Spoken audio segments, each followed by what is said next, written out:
Linux. Anyways, okay. Hey everybody, welcome back to Linux Cast. I'm your host, Matt. And I'm Tyler. I timed that right along with your inhale, so I'm just...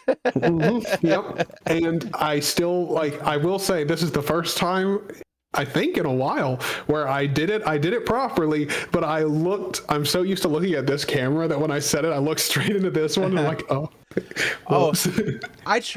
When I first started YouTubing, like it's a verb, I had like a really old Logitech, and I had something else. I don't know. I had two different webcams. So I decided when I was going to do work on this monitor, I would use this webcam. So I set them both up in OBS. And every time I was like looking this way, I was always looking this way. So my face was always the wrong angle. Like I've been doing this now for so long. I don't think I can move it. Like it has to stay there. Otherwise I'd mess myself up. Exactly. And that's what I've done here. I just need to go back to the way that things should be, the way that I'm used to them. All right. So this is the Linux Cast. We talk about Linux. This is our weekly podcast where we talk about stuff. Now, we do talk about Linux all the time. Like that's what the main topic of the show is.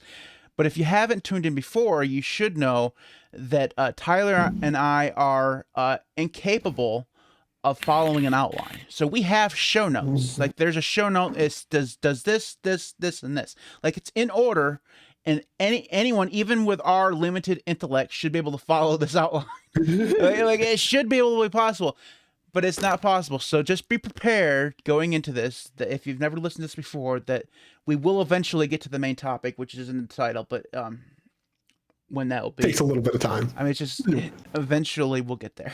Like we do get, well, there was that one week where we never did get there. We had to push it to the next week. It's only happened once. It has only happened once. All right. So our first section, Tyler, and I'm so pleased to be able to ask this to you again. Tyler, what have you done on Linux this week, my friend? Oh, well, I went from Windows 11 to Fedora, and I did a video on my journey back to Linux, which was weird because I think there is a very small minority of people that I do want to go ahead and address. Not a lot, because most people got the point of the video, but which was just literally telling you my experience of how I started using Windows, why I started using Windows, and then my journey back from using Windows to Linux. Just that's it. Some small minority of people thought that I was like justifying using Windows ever. That wasn't the point of it, because I feel like you really don't have to justify using whatever works for you. If you have whatever reason for using something and it works, use it. That's fine. But I started off this kind of week transitioning from Windows back to Fedora because Fedora did solve a lot of issues that I was having with Linux in general. I have a 1440p monitor that's 165 hertz and newer hardware like a 6600 XT, and on Linux in general, like a lot of different distros, it was either the kernel just didn't support it because I needed a newer kernel, such as like Debian. You get the point. The older Linux distros did not really support it at all. Then the newer ones, I had to configure Xorg like a ton, and it was terrible. But Fedora felt pretty premium and worked a lot. But I still had like weird performance issues. Like Valheim would run perfectly fine until I tried to start streaming. Then performance would tank to like 1/4 of the performance that I should be seeing. I had to keep it windowed because making it full screen would cause issues. Whole bunch of problems. And then also the screen flickering thing with my Brio was still happening, which that seemed to happen on any Linux distro no matter what. Yeah, there were still issues. And so I was like, I'm having issues. My goal is to just get worked on the game. I'm going to go back to Windows 11. I don't know what happened. I was using Windows for like a little bit, and then I was like, you know what? I really didn't give Arco a chance, and I've got the Arco shirt here at my house that I made, so like I should at least try and give it a chance. So I installed ArchLinux B, the Plasma edition, because I wanted to go KDE, and it is exceptional. I was recommended by someone using Arco to definitely use the experimental packages for AMD, because that would solve a lot of driver issues, which most other people in the Linux space told me that I shouldn't use those because there's no need to. The support's already there in the regular one. The performance is the same as Windows in every regard. Unity works just the same, actually better, because no matter how long I leave my project open for, I never get random weird errors from Unity, which I still got those on Windows. So that's awesome. My games perform pretty much the same, if not better. While streaming, I was getting like 160 FPS in Valheim. Which is awesome. Played Dying Light, maxed out on ultra settings. Also got, as far as I know, above 90. I wasn't checking the FPS, but it definitely felt like it was around 100 FPS, if not more. It's awesome. And pretty much in every other regard, works. Audio is fine here. The screen flickering like green or whatever in Discord with the Brio is like, it still happens as far as I can tell occasionally, but it's far less frequent than anywhere else I've been. Just nice. So I would just like to say that I told you so. I mean, yes. Just like I've been telling you for ages that Arco is the best distro, and what did you do? You didn't listen to me. I didn't. And I want to explain for anyone here why I didn't. If you go to their website is disorganized as shit. It is terribly disorganized. It's way better than it used to be. I'm just telling you this right now. I believe you. I don't know that, but I definitely believe you. Because I can imagine, like, because it has been around for a while, like, if that's an improvement, there has to have been a much worse version of it. It was way worse. Now they still have that weird thing where they have multiple domain names that you have to, but if you just go to archolinux.com, that should be the only one that they have. It should all go there. And they got the big download button up in the top. As long as you know what you need to download, go there, that'd be fine. Yeah. But yeah, it is confusing, but man, once you install it, it's so good. Buddy, it's okay, bud. I know. He just wants attention. He can tell I'm talking to somebody. He's like, it's not me. What's going on? But the thing with ArchoLinux, for anyone who gets confused when you go to their website, just download, honest to God, just download ArchoLinux B and pick out, if you want Plasma, whatever, go there. It's fine. ArchoLinux B, I think, is a good recommendation. I think you recommended XL before we started recording. The XL one comes with i3 OpenBox and XFCE already installed. And I think you can go through and install others as well. But that's the one that comes with a whole bunch of stuff. It's all just pre-configured for you. It's by far the easiest one for people who are just getting started. The other ones get more confusing because you're more in charge of what gets installed as you go through install. And I think that's what hurts them a lot, is because ArchoLinux is all about freedom of choice. But they have that brand. I don't know if it's on all their ISOs or not, but they have two. When you get that welcome screen, the one that you complained about, that's kind of weird. Yes, we'll get to that. Yeah. With the buttons all over the place. They have two different ways of installing. They have the expert mode and the beginner mode. And if you go through the beginner mode, it's just the Calamares installer that goes through and installs all the stuff for you. It's really easy. And even if you are an advanced user, most likely just use the beginner installation. It lets you encrypt. I have my install encrypted. There's really not that much of a need to go through and do the advanced install, really at all. But just talking to the person out there that's like me, and you're oriented more towards, you want more of a not necessarily professional, but more of a a premium feeling experience. Do not let their website or that welcome screen, or the welcome screen in the live environment as well. Don't let that welcome screen discourage you from the premium or quality experience that you're going to have with it. I know it looks disorganized. I know when the Calamares installer comes up, especially on high resolution screens, the fonts there look really blurry and they're not well made and that's stuff. That's a Calamares thing. It happens on every single. Exactly. Yeah. I held that against Arco and didn't actually install it and try using it because if that was the look of it, I didn't expect a premium experience out of it. You can. It is really good. It's just, it doesn't install the level of confidence that it should because it's so good. You tell them, buddy.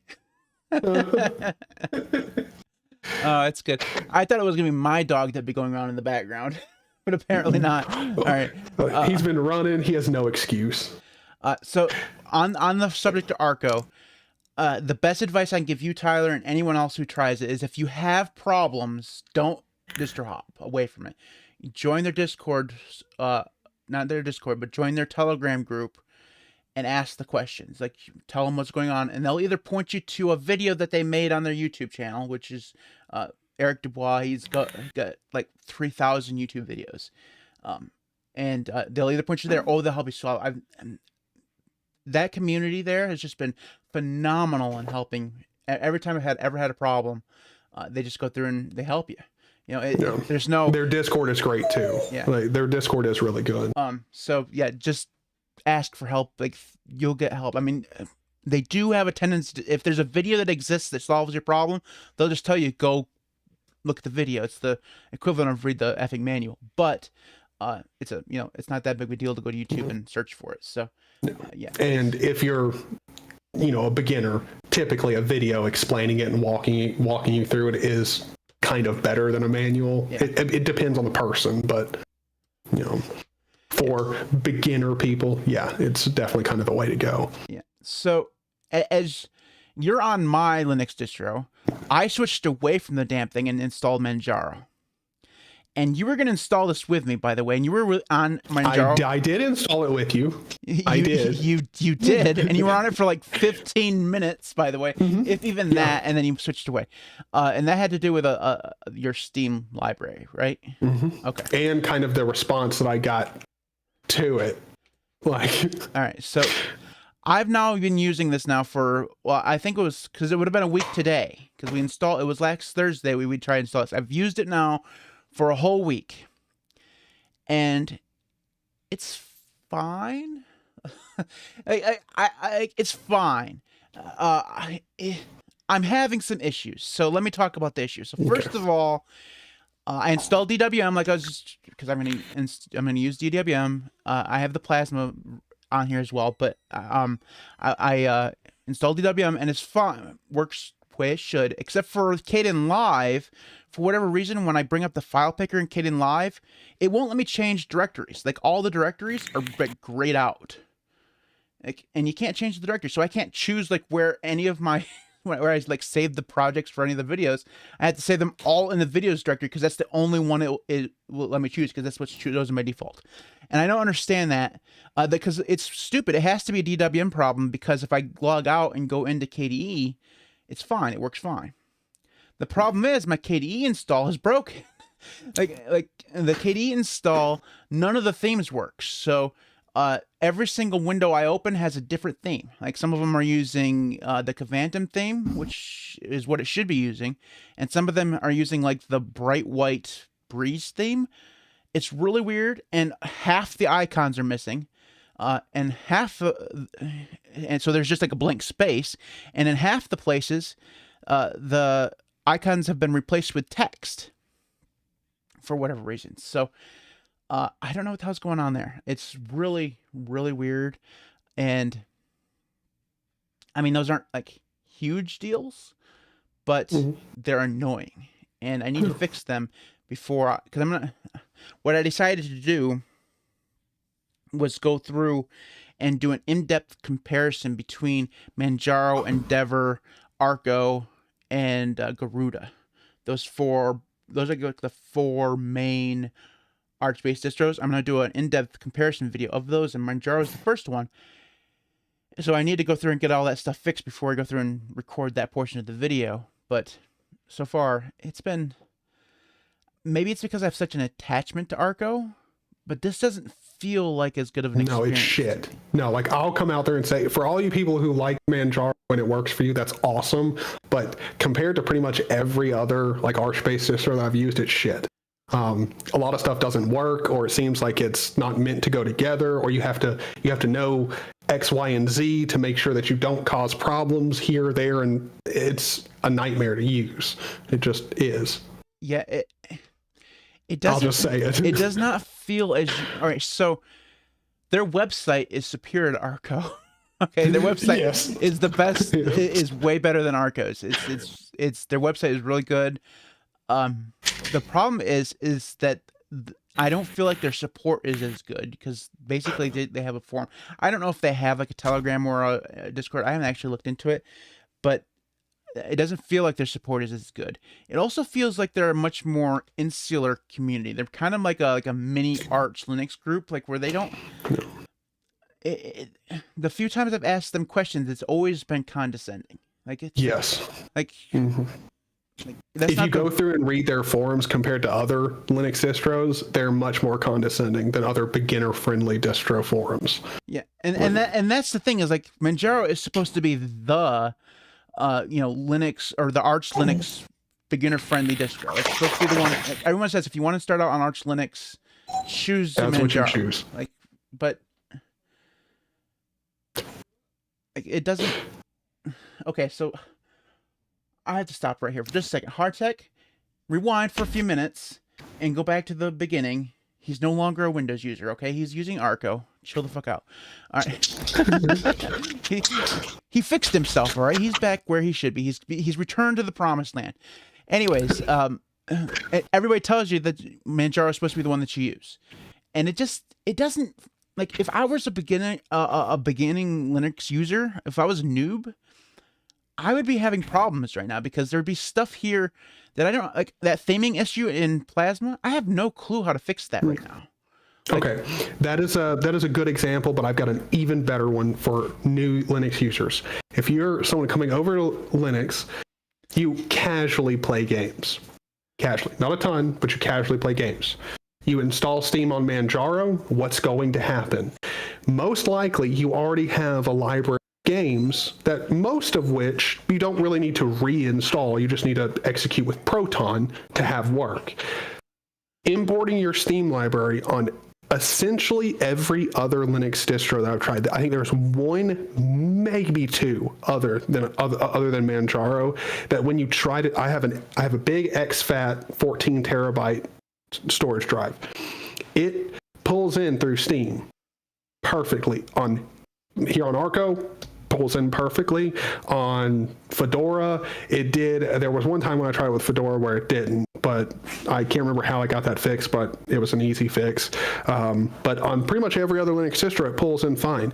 On Manjaro, it does not. And the type of support that I got from people who use Manjaro was very weird. I pretty much got essentially two answers. One, I'm an idiot for using exFAT, and that's why it doesn't work in the first place. Reformat your entire drive and then use it. And the other one was that I should make the folder, the Steam library folder on the hard drive executable, and somehow that would fix the issue, which it didn't, by the way, but obviously that wouldn't have fixed the issue anyway, like, duh. But that was kind of the only help that I got from Manjaro people who reached out. It was very weird. Like, I'm sorry, but if the solution to switching over to Linux is that I need to, for some ethereal reason, delete my 600 gigabytes of games, then re-download all of them, no, that shouldn't be the case. Now, I'm going to have to re-download some of them, maybe, or just not play them, but that's besides the point. They're all there. I can use them. exFAT works. Like, I don't know why I got that recommendation. Gaming has been weird for me. So, like, I was talking about this last week on Arco. I was having the problem where I hit the play button and it would do something for a few seconds and then go immediately back to the play button, and it just wouldn't play. And that was everything with Proton. I think I'm missing a dependency there, but I thought switching to Manjaro would fix that. It was part of the reason why I agreed to do it in the first place, was that I thought that I could get some of the games to work. But I had the exact same problem. I get the exact same problem on Manjaro as this. I download like Civilization, which is a Windows binary, or is a Proton game, and I try to play it, and it does the exact same thing. I hit play, it does something for a microsecond, and then it goes right back to play. and there's nothing to it. Now, I switched to MX Linux on my other hard drive. Works fine. Like, it's perfectly fine. I played it for half an hour last night. So it's something weird with Arch Linux that doesn't like this particular hardware. Because it can't just be the distro, because they're two different distros, so it's really weird. The only thing I haven't tried to do is actually ask somebody.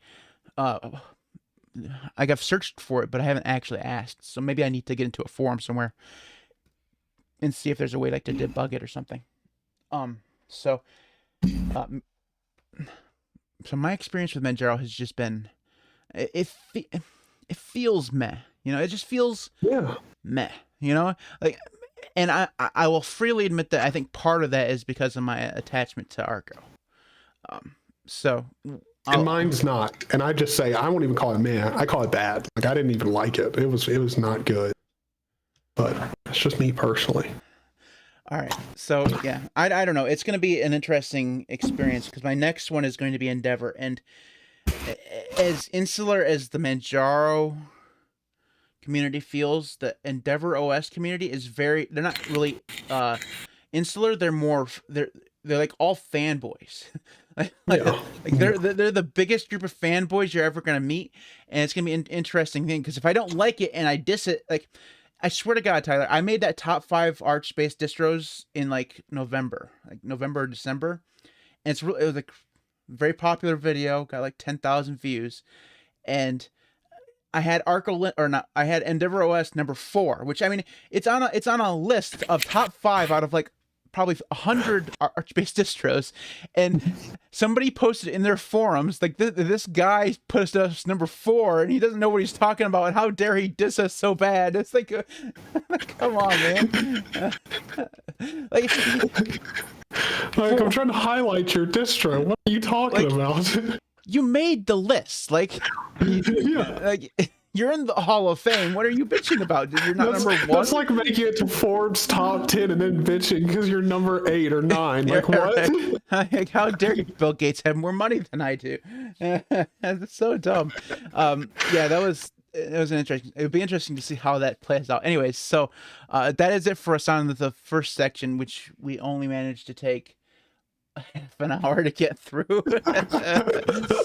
All right. Anyways, so moving on to the contact information, and this is where we're going to have a little bit of a mea culpa. Let's just say that an apology from the bigwig, if you will. All right. So if you want to get in contact with us, you can do so at Twitter, at the LinuxCast on Twitter. You can subscribe to all of our stuff at linuxcast.org. Now, last week I made a promise and set myself a deadline that there would be a website at that URL. I have failed this promise. I failed. Why did I not bet money on it? Come on. I've been sick, okay? I just have not felt like doing it. It's been a horrible week in terms of actually doing actual work. So adding extra stuff on top of that, it was not something that, you know, I felt like doing. So I apologize that there's still not a website there. But for those of you who have been listening to the podcast for any amount of time, you'll know that this website has been promised forever.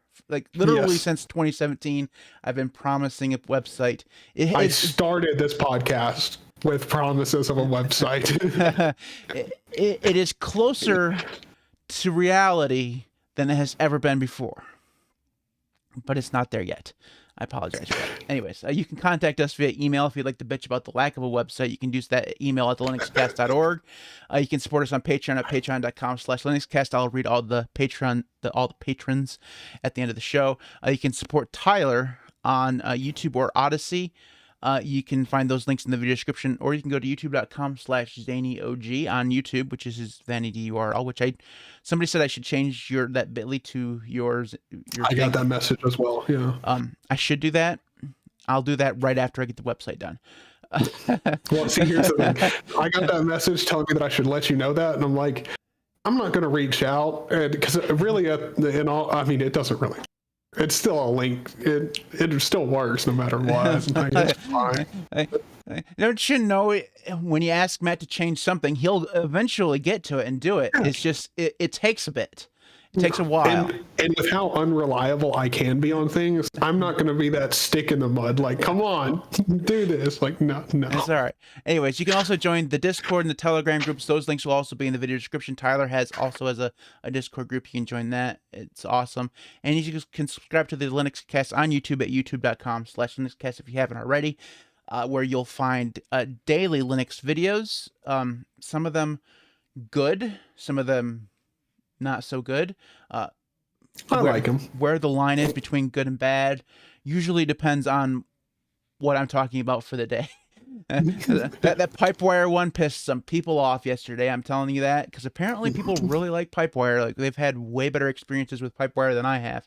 I wish I had really good experience with Pipewire, but I just haven't. But anyways, so check that out. Subscribe, like, comment, all that stuff. So every week, Tyler and I scour the interweb to find the best news items of the week that relate to Windows. This week is like no different than all the weeks before. We have done this. We have managed to take time out of our busy days and found two links, two measly links. That's all we've done. Like building that up. I do have a question. Was this a Freudian slip? Because you did say that we spend our time trying to find links pertaining to Windows. Oh, did I say that? Yes, you did. I don't know if you guys know this, but I switched to Windows. It'd be hilarious if I did. Don't say that. Trust me, I can tell you from experience. People don't like it when you say that. It's not good. I didn't actually switch to Windows. You couldn't get me to switch to Windows. I'm sick. I told you words are hard. But anyways, Tyler, what is your news link of the week? Mine is, well, I do have to go ahead and say that Matt picked a good one because I picked it too, but he put his in the show notes first, so I found my new link, which it's all strategy, man. It's all strategy. And it's smart strategy. But I found a decent one, which hopefully everyone's heard about. But we are supposedly going to be getting the Steam Deck like this February, at the end of this February. Now, with me going ahead and saying that, I do want to go ahead and now open to just a quick little question. Who in here is stupid enough to believe that we will actually get it on February 25th? I think some people will probably get shipping notifications around that time, but they're doing this in waves. So like I'm in the second batch. I'm expecting mine sometime 2023-ish. I mean, at this point, which I'm actually okay with because then I can, like I have the money set aside for it, but I like to actually hold on to that money for a little while. So, and I think that the people who get this day one are going to be mightily disappointed. I just have that feeling, man. Don't you? Same. Well, I have to be honest. Like when it comes strictly to gaming, Linux still doesn't feel ready for what the Steam Deck has promised. Yeah, it really doesn't. And the thing is that it's not that there's not a lot of games that you can play on Linux, but I mean, and even a lot of Windows games that you can play on Linux, they work just fine. But a lot of those Windows games, they require tweaks. They require something that you have to install. They require a flag or something to work. Like they require you to know, or that you to play it and experience a problem and then fix the problem. And even though it can be fixed, that's still a problem. That the fact that whole thing even has to happen. It's like asking somebody to troubleshoot their PlayStation or Xbox. My God, yeah. It's like that's just not the way it's gonna work. So that's why that's why I'm perfectly happy getting mine like even a year from now. Like, because that means that Steam has gone through a whole year of hopefully getting developers on the whole anti-cheat thing, getting them to port their games to Proton. Any hardware defects will hopefully, be solved by then. I'm quite happy that I'm in the second pass of this. So, and I go ahead and say, I still don't think anyone's going to actually get it delivered to their house on February 25th. I think they'll start telling people like, hey, we're about to start shipping Like that's what and that's again best case scenario. I still think it'll probably get pushed back another month or so. I don't think that they would have announced a date unless they were going to have some of these out. Now, I don't think that it will be very many, but I think that they'll say, "Hey, oh look at this, we shipped 10 of these things out. 10 people have them." Or because I think that that's the day that we'll see like reviews of it. Like they've probably shipped some of them right now to like the big reviewers, The Verge, and probably Chris Titus because he gets everything. The Gardner Bryant because he's had like 40 or 50 videos on this. So those guys are probably going to get this, and then they'll get reviews, right? That's probably what they'll go through and do. But it's gonna be slow. I don't think that's the Steam's problem. I think that all the freaking chip shortages and stuff, right? Yeah. I don't know. I'm just as worried now about it as I was when it was first announced. You know what I mean? Same. Yeah, it's weird. I shouldn't be as worried. And the thing is that they've gone through and they've done what they said that they were going to do. They said that they're going to get anti-cheat working on Linux. It works on Linux. The two big ones. They said that they were going to do DRM on Linux. A lot of the DRM stuff now works on Linux. They said that they're going to do as a lot more Proton games and stuff working on Linux than was working at the time. They've gone through and done that, but it still feels like, just like you said, gaming's not quite there on Linux yet. And I gotta remember, I'm not a big gamer, right? I'm not. So well, as someone who's developing games and is into gaming, it's not.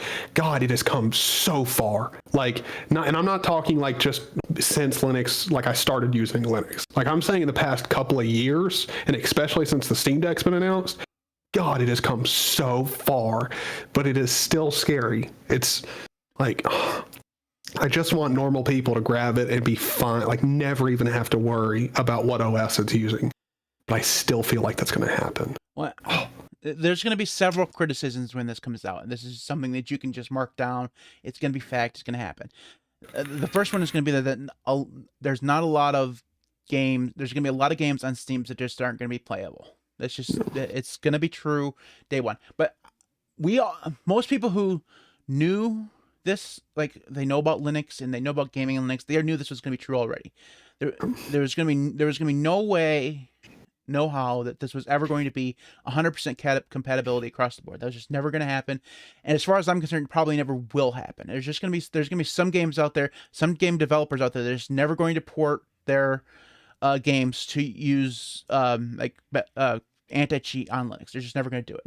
It's just, whether or not it's out of laziness or just because of support or whatever, it doesn't matter. It's never going to happen. And just to back you up on that point, there's games made for Windows that don't even work on Windows, dog. Like right.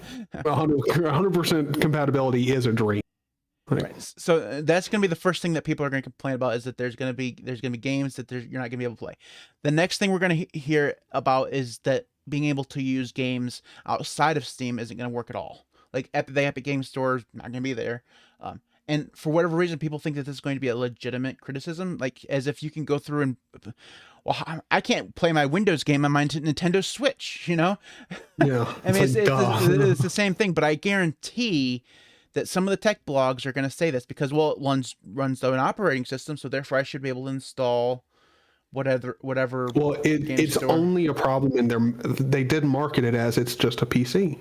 Yeah, and so most people, when they think of it's just a PC, they're like, well, anything works on it. Like anything should. They also came out when they first announced and said, even though they walked it back later, they said that they were aiming for 100% compatibility. That was 100% of a mistake. Like you should always under-promise, over-deliver. That's literally whatever 101. It's like business 101. Under promise, over deliver. That way, I mean, it's just it's the way you should live life. Because then you can't be disappointed, and you can't disappoint the people you're trying to impress. Like if you come out and you do better than this, people are gonna sing your praises. If you come out and meet that expectation, you're gonna have met expectations. But if you go through and say, well, we're gonna have 100% game compatibility, we just said that's an impossible thing to meet. It's not going to happen. So they should have never said that, and that's going to be the number one thing that people are going to say. Like, well, they said it was going to be 100%, and I can't play whatever. You know? And to the people who want to defend Valve here, because I do want to, like, I also am a big proponent for defending Valve. They have our backs in pretty much every area. Yes, we all know they didn't technically say that they were going to have 100% game compatibility. They said we're aiming for it. But when you're talking to regular people, aiming for it means, well, if that's what you're shooting for, you failed if you didn't get to it. Right. And that's exactly. Again, it is semantics, but at the end of the day, it's the same thing. Well, and people on the internet don't actually read articles; they read headlines.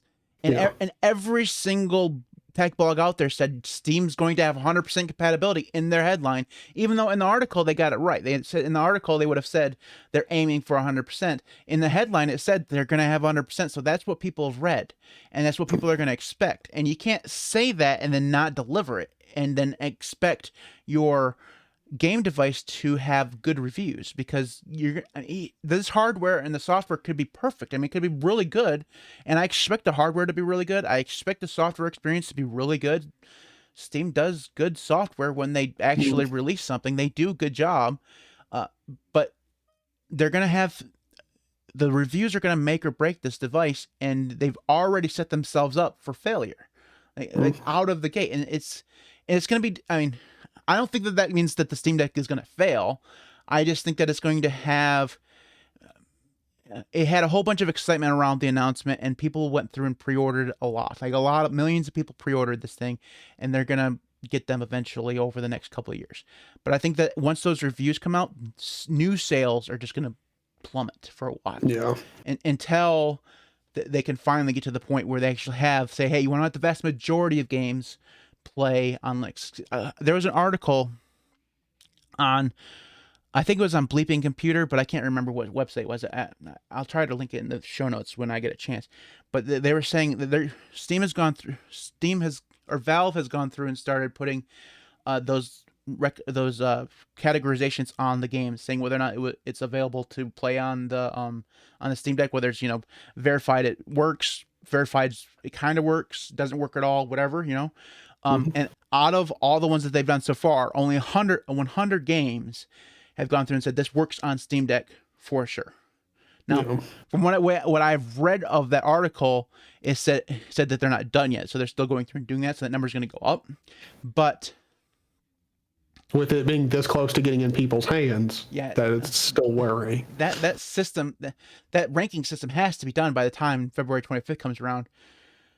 Otherwise, because that's what people are going to look at to see what works or not. That's a big indicator. Otherwise, if that system is not done, you're going to have people assuming things don't work that do, and that's even worse. Right.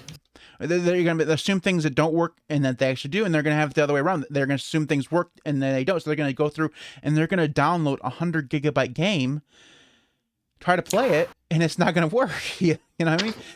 Yeah. So, like, for example, yesterday I was going to try to get I think it's War Thunder or something like that. It's one of the warship games. It's a Windows game. That thing takes up 90 gigabytes of space, so I couldn't download it on my other partition because it's only 15 gigabyte partition. But somebody's going to go through and download that game on like an SD card or whatever, and get it there, and then maybe it doesn't work, and that's going to be okay for them because you've already got their money. But that person's going to get online and tweet to their friends and stuff. Yeah, you're going to lose out on sales. That's why I'm very anxious about it. Anxious about it. So what about your news? All right, we become very passionate about that. So going from something that has the potential to be bad news and failure to something that has been around for 12 years, and we're just patching it. I mean, every once in a while we come across these patches in Linux or these vulnerabilities in Linux that have been around for a long time. There's one in sudo not too long ago that had been around for like 20 years. And they just patched it because they just discovered it, right? So recently there was a 12-year-old policy kit that allowed local privilege escalation on your machine, basically allowing you to a person to have root privileges. and it's been around for 12 years, and it was in policy kit. So if you don't know what policy kit is, basically it's every time you go into anything that requires root privileges, then it has a pop-up that asks for your password. That's PolKit. That's basically what that is. Obviously much more technical than that, but whatever. But anyways, they found this, they've patched it, and honestly, the vulnerability itself is not all that interesting to me. This kind of stuff pops up every once in a while. Every time I see one of these, though, is the reason why I want to cover it was because every time one of these things happens, it just astonishes me how quickly, like, every single distribution that's major has gone through and like they patched this thing already. It's patched. You can go download do an app update. Just run an update command and you'll download it. And it'll fix. Like, can you? I mean, it wasn't too long ago that Windows put out a update that started deleting files, and that fiasco went on for like a month and a half while they tried to fix that thing. Linux, something happens, they discover it. Now, yes, it says 12 years, but they discovered it like a week ago. It's fixed. Like on every major distro, it's fixed. And it boggles my mind how quickly this stuff gets done. And it's just one of the other reasons why you should use Linux. No.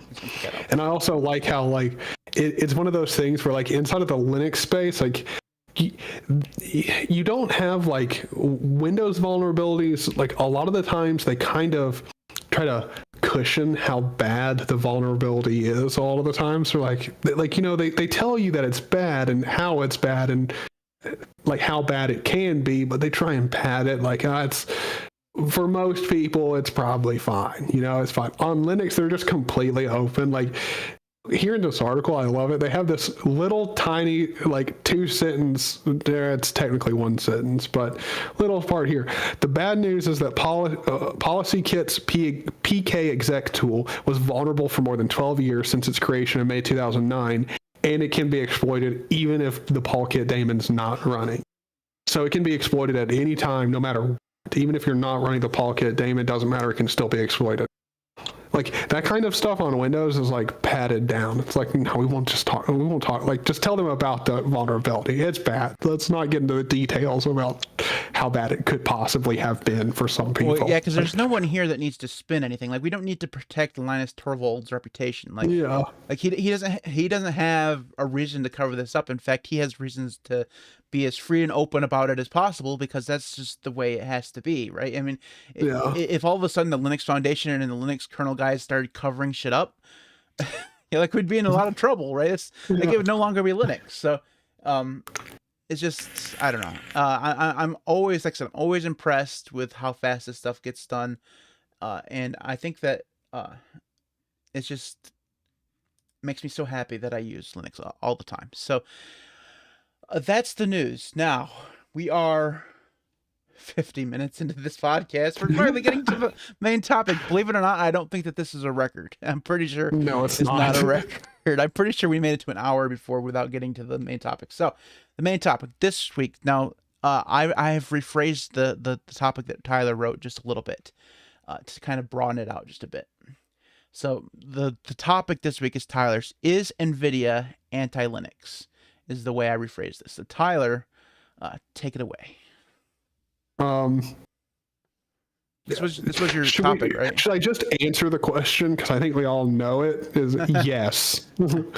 I think it like expanding the question a little bit is more accurate. Like, so they are against Linux. Why? Like, to me, like, here's the thing. I don't understand being against open sourcing your stuff. Like, I don't know. Like, I don't know of one example of why it would be a bad thing for NVIDIA if it was open source, other than there might be legal reasons. Like, there might be code in their drivers and stuff that they don't actually own. Like, that I can understand. AMD has a proprietary driver too. I mean, yeah. I mean, they have the open source one that most people use, but they also have the AMD Pro or whatever it's called. Yeah. So I mean, it's possible for you to be a proprietary and not be a horrible Linux citizen. You know. I do like the picture. I love it. Right? Yeah. I had to share it. I mean, it had to show up at once, right? Yeah. Like, I don't know. Like, in your opinion, do you see any negative thing happening to NVIDIA if they if they did what AMD did, split it up, where they have one open source one that's like not Nouveau. Like, Nouveau does not count as open source drivers. Like, I don't care who you are. If you think Nouveau is an actual open source driver, it is not. It's just it functions to just make something work. It's kind of like taking a transmission from a Honda and trying to shove it into like a trailer truck that hauls shit. Like, it's just not gonna work. It doesn't function. Yeah. Okay. So I don't want to be the corporate apologist on this podcast. I really don't. But I don't think that we should ever expect them to make it open source. And I do think that they would be hurt by doing so, because the thing about this thing is we have two companies that do this, right? But the thing is, unlike the CPU space where AMD really does hold their own, they've actually kind of taken the lead over the last couple of years over Intel. In the GPU space where we have NVIDIA and AMD, most of the time, all the new technologies that are invented by NVIDIA, like ray tracing. I don't know if they're actually invented, but they're brought to main market by NVIDIA, right? So like ray traces, DLSS, all this stuff was brought to the main market by NVIDIA. And if they were to open source that, then they'd kind of be giving AMD, which is always far behind with those technologies, they'd be giving that kind of code to AMD and allow them to kind of catch up. Now, that's the capitalist way of looking at it, sure. Okay. But you got to remember, they're a company, so that's going to be the way they look at it. As a Linux guy, I think that they may be hurt like in the short run in terms of that actually happening, but eventually it'd probably spur them to be more competitive, simply because if AMD, I mean, look at how AMD being competitive in the CPU market has kicked a little fire under Intel's ass and made them actually take things seriously again and try to innovate again, because they'd been resting on their laurels ever since the i3 came out. You know what I mean?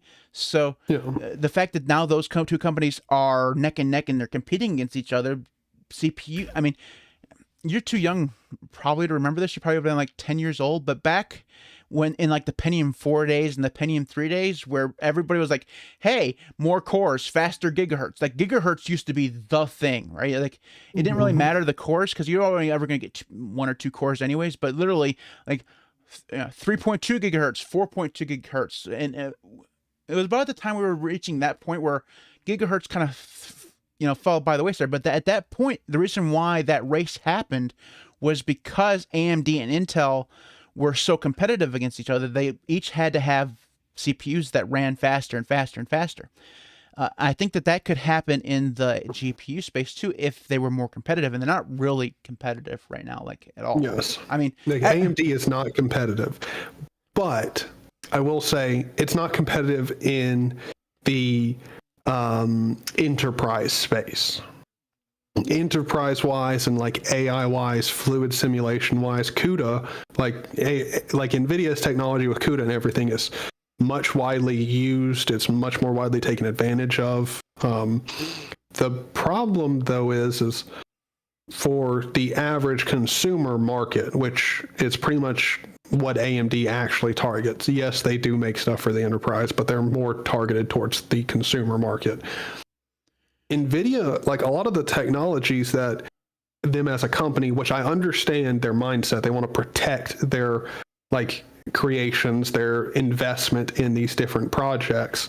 But the projects that they're invested in, consumer-wise, no one really gives a shit about. Like, honest to God, like, if you buy a graphics card solely for the fact that it's got ray tracing, we're just two totally different people. Like, I've had ray tracing and I've not had ray tracing. It doesn't matter. Ray tracing is like, it looks nice, but you really don't need it. It doesn't really perform. Like, it's one of those things where I could live without it easily because it doesn't matter. DLSS only matters when you're cheaping out on a card anyway, which you shouldn't be doing, or if you're going to be taking it up to an insane resolution, which again, most people aren't. So it's a technology that honestly could be made open source and really wouldn't affect which card average people buy. I mean, if AMD had DLSS, I'm not choosing AMD now for that reason. The whole reason I buy AMD in the first place is because they're not a piece of shit company. Like, that's it. Yeah. Like, I mean, I feel like I think a lot of people feel that way. See, even the people that I know who aren't interested in Linux or open source and who do buy NVIDIA cards, even in conversation with them, they're like, yeah, like they don't take pride buying an NVIDIA graphics card because they're like, yeah, they're pieces of shit, but the graphics card runs really good. Like, that's pretty much the whole mentality behind it. See, the thing is that, so I keep coming back to this Intel comparison because really those are the two giants in the space, right? They're the monopolists, the ones that control the vast majority of, I mean, at least for Intel, it used to be the case, but with NVIDIA, they control the vast majority of the market share. And the thing is that with Intel, a lot of their stuff is open source. They have a lot of open source stuff, but they also have an investment in the Linux kernel. A lot of the commits for the Linux kernel come from Intel. They have an entire Linux team that develops stuff for Linux because a lot of their processors are used in enterprise, and where is Linux big? It's big in the enterprise. So that's the reason why Intel has an investment in Linux and seems to be great at developing things for Linux and getting patches out and stuff like that. The problem with NVIDIA is they don't have any, they don't care about Linux whatsoever, and it shows, right? They don't care what. So I mean, I'm not sure that they really care about Windows either. I think that they really care about. I mean, because you're right. They seem like they're a lot like Qualcomm in a way. Like it feels like their only existence isn't really to innovate and stuff like that. I mean, they do innovate, obviously, but it feels more like they're in it to just make as much money as possible over and over and over again, right? And that's the capitalist way of doing things, of course. I don't want to feel like a socialist, but that's just the way things are, and it's just the way things work. The thing about NVIDIA is that there needs to be something that gets them invested in Linux where actually truly matters to them, right? Where if they don't go through and put effort into it, they're going to be hurt, because the only way they're ever going to go through and actually make the experience for Linux better is if not doing so would hurt their bottom line, which is the only thing they seem to care about. You know, Yeah. that's going to be the only. And I don't see a reason, like the Linux, the thing.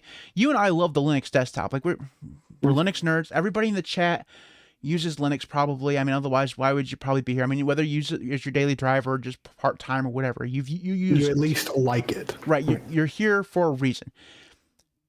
The Linux market share for desktop is so utterly small, no one in their right mind would care about it, that cares about also making money. You know what I mean? It doesn't pay them to invest developer resources into doing this. And the thing is that the only reason a lot of big companies do this is either because they're invested in the enterprise, or they're just a fairly good company. You know, like AMD really doesn't have a reason to be as awesome about Linux as they are. But they're just... other than they know they win brownie points for it. Well, I mean, they do, but I mean, even then, I mean, the market share is so small, the brownie points are minuscule. Like they could spend that money and that development resources elsewhere and probably get more brownie points, but they don't, because they're not... I mean, I'm not going to go out and say, hey, they don't care about making money. Of course they care about making money. They would go out of business if they didn't, want to make money. That is their primary focus. Right. Let's be honest. They're also not an evil son of a bitch, right? You know what I mean? Yeah. Well, I think it's also because AMD is the company that understands, like, if we make it open and we don't care about trying to protect a lot of the technologies that will come out through the development process, well, that and most... we don't have to spend money on it. Like AMD doesn't pay as many developers as NVIDIA does. Plus, most of their technologies, let's just face it, are ripoffs of what NVIDIA has already done. I mean, FreeSync and all this stuff is just copies of what NVIDIA has done. So they don't have as much to lose in that aspect. But yeah, well, I mean, but you also got to think about it like this. Like AMD also kind of intuitively benefits from being open source because the hyper active, the hyper committed, and we would say like hyper functional developers who develop for NVIDIA, when they go home, if they like messing around with Linux, they probably do some open source development for AMD's drivers. So AMD by proxy just can benefit from the developers that NVIDIA spends money on. They can just benefit off of their free time. Plus, there's a big difference between having already started doing something and then starting up, again, or anew, if that makes sense. So or like reverse engineering. Right. So like AMD has been doing the Linux thing for a long time. They started out as a very small company, and they bought like ATI or whatever. So that's when they did the GPU stuff, and they've been supporting Linux through this whole time. So they kind of had the momentum, whereas NVIDIA had no interest in Linux whatsoever, and really only got into it because they were pestered into it by probably Linus Torvalds and the Linux kernel guys, right? That's the only reason why they did what little they ever did. And getting motivated to do more is a lot harder than already having the momentum of doing something. I don't know. So starting from scratch is more difficult. It just always is. Yeah. And their software, I don't know about you, Tyler, but the NVIDIA software has been shit no matter what platform I've been using. Like it's crap on Windows. Like their NVIDIA stuff on Windows, it's not good. Now, granted, I think all Windows software is mostly garbage, but so obviously there's a small amount of bias there. But well, I mean, as someone who used like Windows for quite a little while recently, most of the software that I used was the same that I used on Linux. Like, I mean, for a lot of the people that saw my Windows desktop, if you did get to see it, like I had all the same stuff installed. Blender, I'm not really talking about those kind of applications. I'm talking about the driver applications and stuff like that. Oh, well, yeah. Well, see, here's the thing. NVIDIA sucks ass anywhere. Like their proprietary stuff, like it looks slightly more modern on Windows, but you hop over to Linux and it's like, dude, they haven't done anything since 1995. Yeah, like, that X composite or whatever, it's the manager or whatever, that thing has looked the same the entire time I've been using Windows. Or good Lord, I did it again. I'm using Windows again, folks. Good Lord, the entire time I've been using Linux. I don't know. But yeah, like it just doesn't look good, and it doesn't look. It's one of those things where like NVIDIA is going to become Intel if they continue on the same path. Like they're getting lazier. Like that's just happening. Yeah, they're still innovating, but they're definitely doing it at a much lower pace than they used to, because they used to have to. Now AMD is getting, for the desktop market, AMD for just about everyone is plenty fine.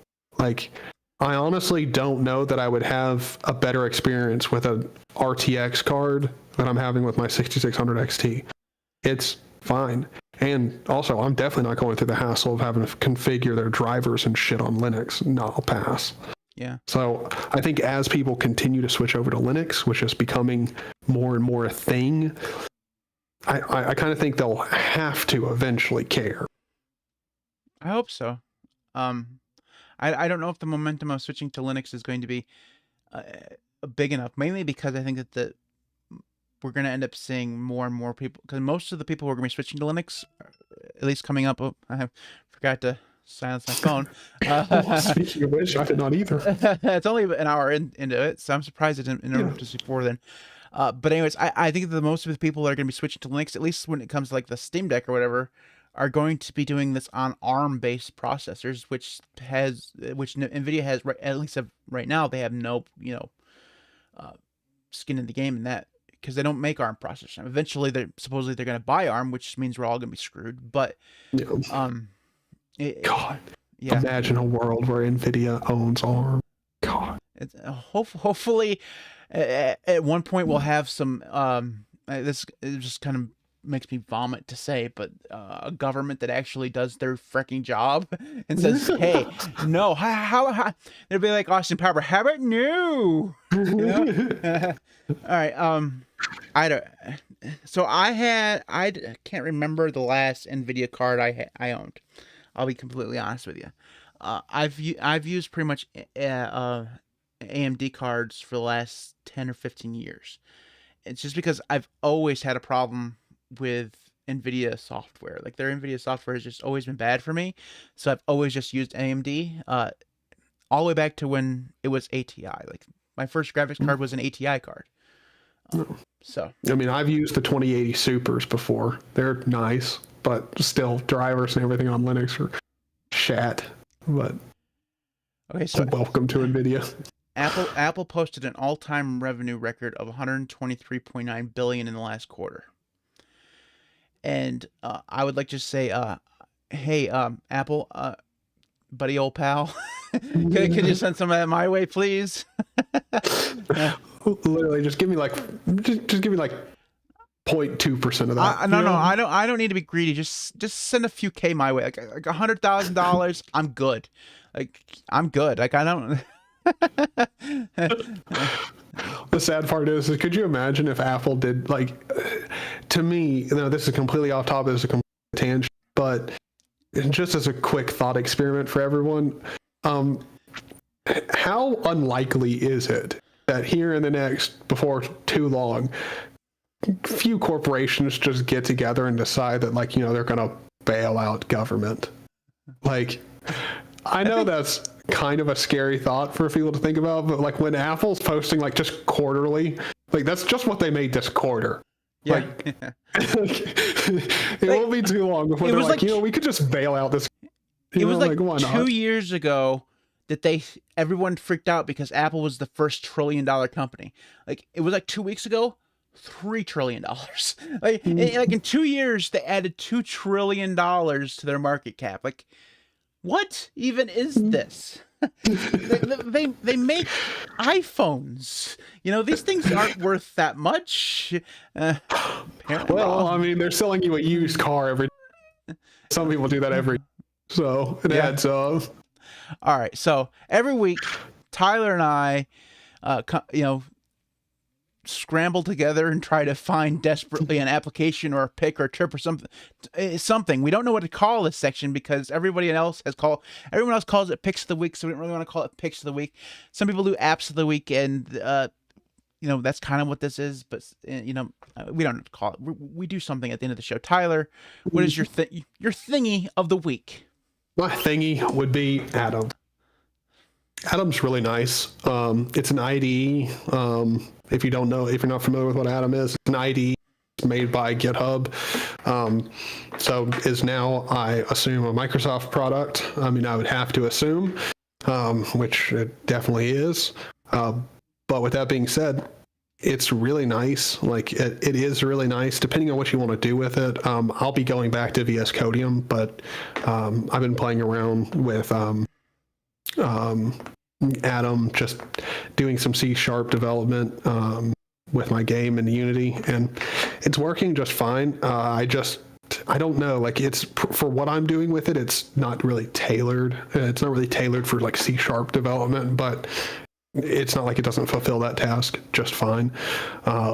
It's really nice. I really do like it. I did try doing like my game development in Vim for a little bit, and I love Vim, but Vim for me is like what I use to mess around with like configs and stuff. I don't like using Vim as like something where I'm constantly like managing a lot of files and switching before, like, I don't know, to me that's not what I like. You know what you should use? You should definitely use. Don't fucking say it. You should use Emacs.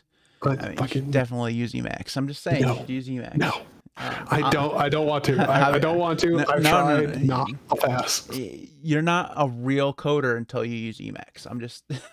I'm sorry. I'm not trying to be a real coder. I'm just trying to get my scripts to like do some basic shit in the game. That's it. I mean, not really basic, but you get my point. I had to chop in there before somebody in the chat said, well, you should use Emacs. Oh, I'm sure that comment already exists. I'm sure we could scroll back and we could find a few good Emacs comments. The thing it was DT back there about a half an hour ago trolling us about Emacs. We were talking about gaming. He said, what do you need games for? Emacs already has Tetris or something like that. Like,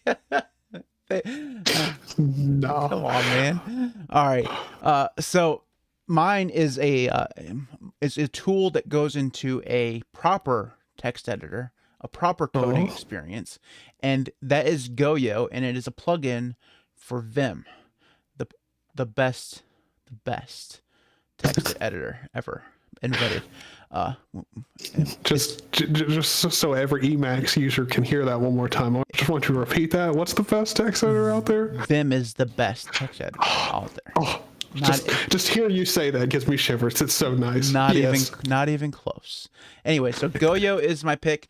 Basically, what this does is it allows you to enter a distraction-free writing environment, but also basically what it does is just centers text on your screen in Vim. So if you're going through, basically, I'm not a coder at all. I'm not even attempting to pretend I'm a real coder. I don't code anything. But I use Vim for writing. Like all my professional writing I've been doing in Vim and Markdown. And one of the things is that the way that Vim does wrapping, text wrapping, is not great. There's ways you can make it better, but in full screen mode, the lines literally run forever. Like, it's not great.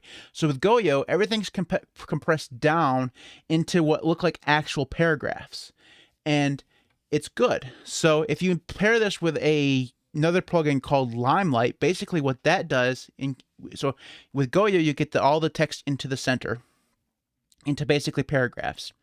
And with Limelight, that will go through and just highlight the paragraph you're on. All the rest of it is kind of like grayed out, so that you can kind of only focus on that one piece of text or that one paragraph that you're editing or typing or whatever.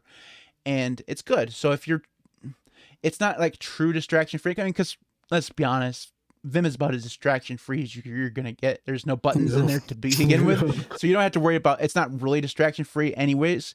It's just more organized and kind of in your face, so you don't have to worry about craning your neck back and forth if you have like a really wide monitor, which you would. I mean, if you're in full screen mode or a full screen window on like a 48-inch monitor trying to do a 50,000 word document, you're gonna have your head over here, and then by the time you get to the end of the sentence, you're gonna be looking over there, So Goyo will take it and put it right smack dab in the center. It's good. So I like it.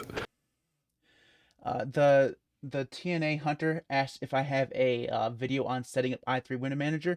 I do, in fact, have a video like that. It's really old, so you'll just have to type in how to Rice i3 and the Linux cast, and you should be able to get it. It's my most viewed video. Anyway, so that was like a random Q&A answer right there. Congratulations, you managed to grab my attention to the chat. We have been ignoring the chat the last few times. We will do a Q&A, but we can't do it today because we're at an hour and 15 minutes already. And yeah, now while that's not the longest podcast we've ever done, I'm at the point where I'm just kind of I'm ready to go. So with that being said, thanks everyone for watching. If you want to watch this thing live, so let's talk a little bit about what the podcast is going to look like going forward, because I'm making some changes. And Tyler, you don't know about this yet because I haven't actually discussed this with you. So, surprise! It's now a big change. So, traditionally, what would happen is that we record this live every Thursday around 3 o'clock Eastern Time. And that's going to continue. We're not going to change that whatsoever. But normally, what would happen is that right after the stream, we'd go through and I'd unlist this video, and eventually it would be Gold members only on YouTube. That's going to change. The live stream will be now public for everybody. Okay, and it will be the podcast on the YouTube channel. If you want to watch the podcast, this is what you're going to be watching, the live stream. It's not going to be edited or at all. Okay, it's just going to be this. And the reason why I'm doing that is because YouTube punishes you through the algorithm for uploading videos that are over an hour long, but they don't do that if they're live streams. So if you have an hour and a half long live stream, it just counts as a live stream. It's not going to penalize you if people bow out of it after like 2 or 3 or 10 minutes. So it's all about percentages. So in order to kind of get that retention rate up a little bit, what's going to happen is, like I said, the live stream will be the podcast on the channel. So if you want to watch it, you'll get the pre-show, you'll get the end show, you'll get the podcast, everything. I'm not going to edit it at all. I will go through and put timestamps in the video description afterwards, sometime during the evening after we record. That way, if you want to skip around between things, you can. If you prefer the edited version of the podcast, you can listen to that in audio form on Friday afternoons.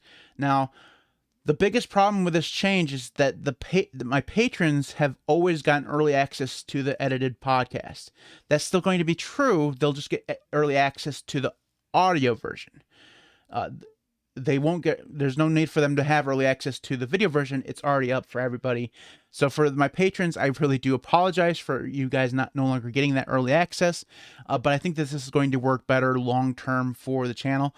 I'm going to experiment with figuring out what I can go through and do with like the edited version of like the video. I'm not sure what I'd do with it yet. Maybe I go through and break like the main topic down into just that clip, like that half an hour clip or whatever, and put that up. Maybe I create a second channel where like the WAN show has like their secondary channel where they go through and just put clips up. Maybe I'll do that. I don't know. We'll see how it goes. But as of right now, the live stream is going to be the podcast on the channel. The edited version is just going to be audio form only, like it always has been. So, awesome. Microsoft Edge enthusiast now says that I'm basically a YouTube bitch. Okay. I mean, I guess I am. I'm just trying to avoid because our podcasts have been doing really good in terms of views on YouTube, but the retention rate is usually about 10 minutes, which is great on a regular video that's 15 minutes long. I think that's spectacular. But on a video that's an hour and a half long, it's not that great at all. And YouTube doesn't like that. It just doesn't like it. It punishes you through the algorithm. So I'm going to be experimenting on things. For the most part, the podcast is not ending or whatever. It's just going to be, we're going to try to figure out how to do this a better way. So if you have suggestions on how we could do it, you could leave those comments in the comment section below. You can email them at email@thelinuxcast.com. All the contact information was beforehand. I'm not going to go through it again. That would take 5 minutes, and good Lord. Before we go, we should take a moment to thank my current patrons. I was very wordy there for a while. I apologize for that. Anyways, that's not the one I was looking for. There we go. Current patrons: Syd A, Devon, EastCoastWeb, Patrick L, Primus, Marcus, Maeglin, Jack's Knife Tool, Styd A, CyberGuyLinux, Garrick, Mitchel, ArchSinner, carbondated, Jeremy, Shaun, Odin, Martini, Marek, Camp, Joshua Lee, JDawg, Peter A, Crucible, and Dark Bandit 6. Thanks everybody for watching. If you are interested in supporting the podcast through Patreon, you can do so at patreon.com/linuxcast. We will see you next time. Boy.